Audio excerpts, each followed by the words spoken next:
అన్నా, నా క్లాస్మేట్ వాళ్ళు టూర్ ప్లాన్ చేస్తున్నారు అన్న. నేను వెళ్దాం అనుకుంటున్నాను. అదేంటి సురేష్, అన్నకి హెల్త్ బాగాలేదు, పక్కన ఎవరు కూడా లేదు, మీరు కూడా వెళ్ళిపోతే ఎలా?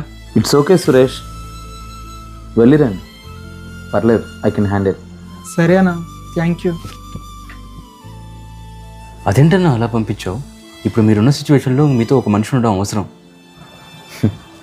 నేనున్న సిచ్యువేషన్ ఏంటో నాకు మీకే కాదన్నా, సురేష్కి కూడా తెలుసు.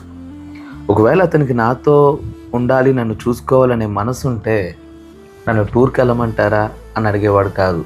ఎందుకంటే టూర్ పెద్ద ఇంపార్టెంట్ విషయం ఏం కాదు, అదొక ఎంటర్టైన్మెంట్. నన్ను చూసుకోవాలనే మనసు లేదు కాబట్టే వెళ్ళమంటారా అని అడిగాడు.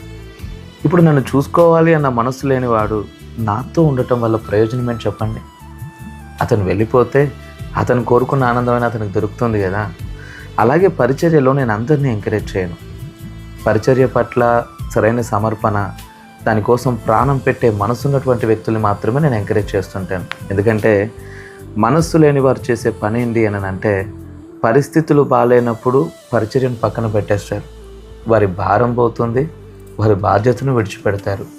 నాగటి మీద చేయి వేసి వెనక తట్టు తిరిగి దేవుని నామానికి అవమానంగా ఉంటారు. అందుకే ఏ పనైనా సరే చేయగలిగిన మనస్సు, సమర్పణ, తెగింపు, త్యాగం ఉన్న వాళ్ళకి అప్పగించడం యుక్తం. ఇట్స్ రియల్లీ ట్రూ అన్న, అందరూ దీన్ని అర్థం చేసుకోవాలి.